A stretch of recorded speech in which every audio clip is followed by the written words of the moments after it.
tadi kita ceritakan mengenai rambut ni. Kadang-kadang selain daripada lelaki, kalau kita tahulah jambang, misai dan sebagainya ada pada lelaki, tapi tak terlepas juga ada pada wanita. Betul. Dan benda ni bila kita nampak, kita rasa macam kenapa awak lain pada yang lain? Tapi sebenarnya ada masalah yang perlu kita selesaikan. Sebab tu hari ni kita bawakan Dr. Syarum untuk berkongsikan dengan anda mengenai isu ini, dan Dr. Syarum Sulaiman merupakan pakar masalah rambut. Assalamualaikum doktor. Waalaikumsalam. Dr. Syarum, sebelum kita bercerita pasal wanita, kita cerita pasal lelaki dulu. Boleh. Okey, kan lelaki kita tahu antara rambut-rambut yang mungkin normal yang ada adalah misai, janggut, jambang, rambut semua ni lah kan. Tapi macam mana kita nak cerita pasal jambang ni? Jambang ni mungkin penjagaan dia agak rumit sikit. Sebab dia di bahagian pipi ni dan mungkin boleh menyebabkan ruam, kemerahan. Mungkin juga ada gatal-gatal, kelemomo ke dekat muka ni. Mungkin doktor boleh ceritakan sikit doktor mengenai jambang ni, mungkin ada masalah kalau terlalu kurang penjagaan?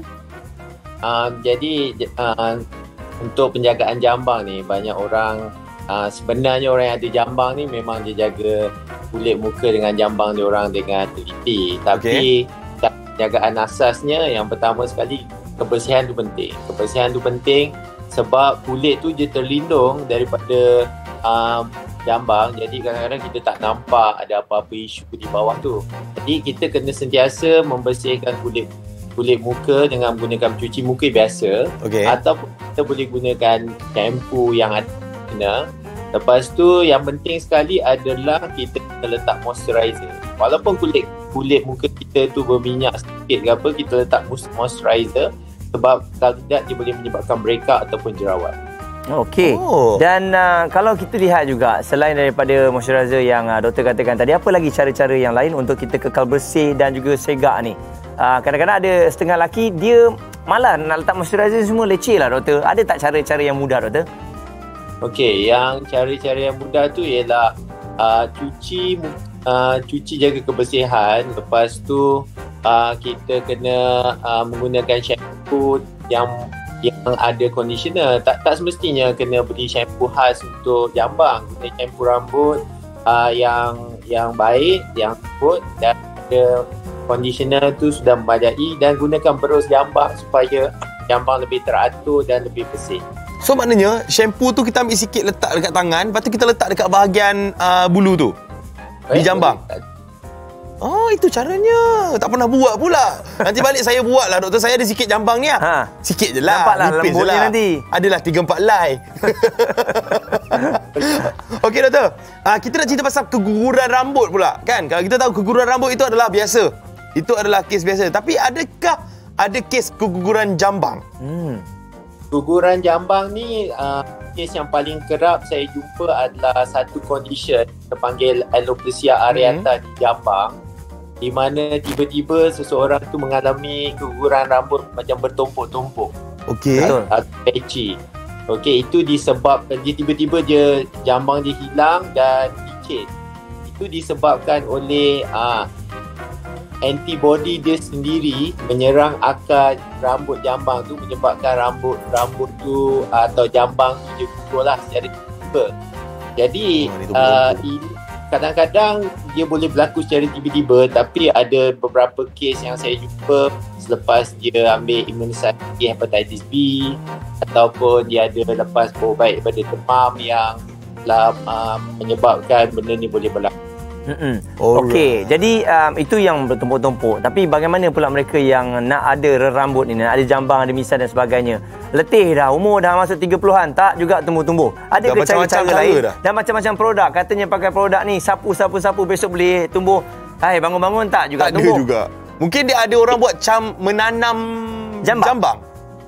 Ya, memang jambang wajah kita tu memanglah akar rambut tu memang telah memang wujud sejak kita lahir lagi.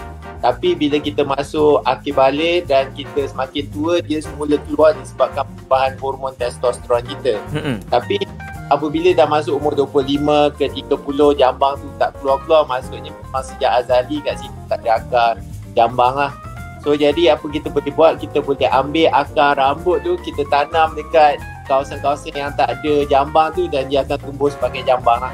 Okey. Macam dalam gambar kita tengok ni, cara-caranya lah dia dah buat dulu lukisan nak letak kat mana tu kan. Nampak macam tengah nak melukis kan, tapi sebenarnya memang sini nak menanam lah prosesnya ni. Yes. Tapi apa efek dia pula doktor untuk yang menanam ni? Adakah efek buruk? Sebenarnya tidak, sebab kita menggunakan rambut kita sendiri. Kita bukan letak rambut palsu ke atau rambut orang lain ke. Jadi badan kita akan mengenal pasti itu adalah sebahagian daripada badan kita. Kita cuma relocate saja, ambil bulu rambut tu daripada kepala dan kita letak di pipi. Itu saja. Maksudnya kat bahagian situ. Alright doktor, kita nak beralih pula kepada wanita doktor, sebab kita semua sudah maklum bahawa mungkin ada wanita yang secara tiba-tiba ada, kalau kita tengok ada misai dan sebagainya, kadang-kadang bila kita nak tanya ni kita segan lah kan, tapi kita kesian kat dia. Jadi apa punca-punca utamanya doktor? Adakah sebab keturunan dan sebagainya? Okey, jadi ada dua faktor yang menyebabkan perempuan ada bermisai. Yang pertama adalah memang daripada keturunan. Setengah-setengah wanita dia memang ada keturunan yang jenis orang kata banyak rambut lah. Okey. Jadi yang itu dia tidak ada masalah kesihatan, cuma dia ada genetik lebihan rambut.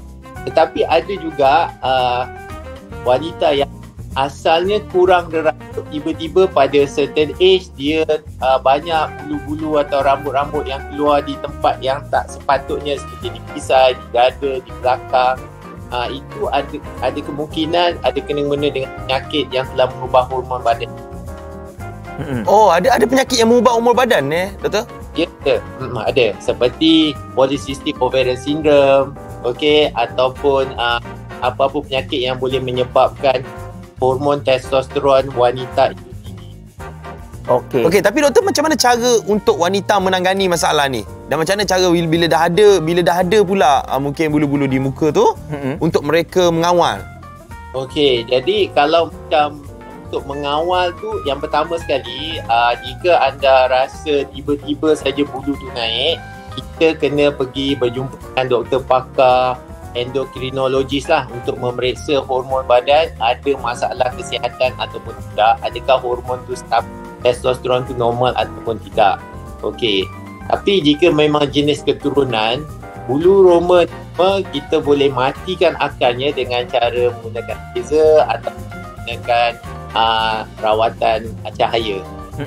Okey, doktor, saya tertanya juga pada ada kanak-kanak yang muda lagi. Kalau kita tengok darjah 1, darjah 2 dan juga darjah 3, tiba-tiba macam dah tumbuh misai.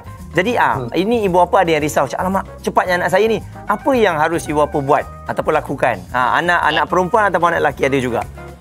Untuk anak lelaki kita tak perlu nak buat apa-apa lah, sebab itu adalah tanda akhir balik dia lah. Okey, tanda akhir balik di mana bulu roma tu dia akan start dengan misai, kemudian bila meningkat usia dia akan keluar di pipi dan akhir sekali di kawasan jambang. Jadi tidak ada salahnya jika budak-budak ni kita guna shaving ataupun macam budak-budak shaving kan. Tapi kalau untuk wanita, jika budak-budak remaja atau sekolah ada masalah bulu roma, boleh juga buat seperti laser hair removal ataupun buat rawatan cahaya, ataupun jika tak nak buat laser, kita boleh buat waxing tu semua, tak ada masalah. Budak-budak pun? Boleh, tak ada masalah. Okey, tapi doktor, kita sebab saya ni sebenarnya macam-macam soalan saya nak tanya dengan doktor ni personally. Gitu. Nanti saya jumpa doktor lah, senang tapi mungkin doktor ada mungkin satu pesanan kepada mereka di luar sana macam mana tentang merapi bulu dan juga rambut di badan ni. Okey, kalau specifically ialah untuk lelaki di wajah. Di wajah. Okay, yang kali adalah jaga kebersihan. Lepas tu yang kedua, gunakan alat-alat perapi yang betul untuk menjaga. Seperti jangan kita guna gunting untuk gunting kertas, kita gunting jambang kan. Tak boleh. Banyak alat-alat yang khas untuk gunting cili. Jadi lagi satu, kebersihan tu penting, dan kita mesti ada macam moisturizer, pencuci muka yang betul untuk kulit muka di bawah jambang tu agar tidak ada masalah lain seperti dandruff ataupun seperti perawat. Okey, doktor, adakah benar kalau seseorang itu mempunyai rambut yang berlebihan akan mendatangkan bau yang tidak sedap untuk kita hidup? Jeng. Sebenarnya yang menyebabkan bau tidak sedap tu adalah kelenjar peluh dipanggil apocrine yang terletak di ketiak ataupun di kebanyakannya di ketiak lah. Jadi dia sebenarnya ada related dengan hormon testosteron juga sebab dia merangsang panaskan hormon yang. Jadi kita boleh katakan indirectly orang yang berbulu tu kadang-kadang bau dia kurang menyenangkan. Tetapi ada banyak juga yang bersangkut paut dengan makanan. Betul. Okey. Nampak? Alright. Nanti kita bawa ke topik lain pula. Pasal pemakanan pula kan? Pasal bau badan pula lepas ni. Okey. Doktor, terima kasih banyak-banyak sebab sudi bersama dengan kita. Mungkin ada social media ataupun Instagram doktor yang mungkin kita boleh follow untuk kita ceritakan masalah, luahkan masalah rambut kita kepada doktor. Jika anda ada masalah rambut, anda boleh follow kami di Dr. Shah Hair Clinic. Okey, apa saja masalah rambut, banyak rambut, tak ada rambut, kurang rambut, semua kita boleh bantu. Ya, boleh follow. Follow Instagram. Saya akan follow nanti doktor. Nampak Terbaik. macam Haziq serius sangat nak berjumpa dengan doktor ni. Tak, saya suka penjelasan doktor. Bukan untuk lelaki saja, wanita pun boleh. Ya, boleh, nampak. Suami isteri boleh datang ke sana. Okey doktor, terima kasih banyak. Nanti saya datang doktor. InsyaAllah. Assalamualaikum. Waalaikumsalam warahmatullahi wabarakatuh. Nampak? Lembut je cara doktor menceritakan benda tu. Saya suka. Bagus. Maksudnya rawatan tu kita akan rasa lebih tenang. Tenang. Kalau doktor yang marah-marah ni kita tak tenang. Banging. Dah cukup. Bulu mana anda nak buang? Dia marah nanti. Okey.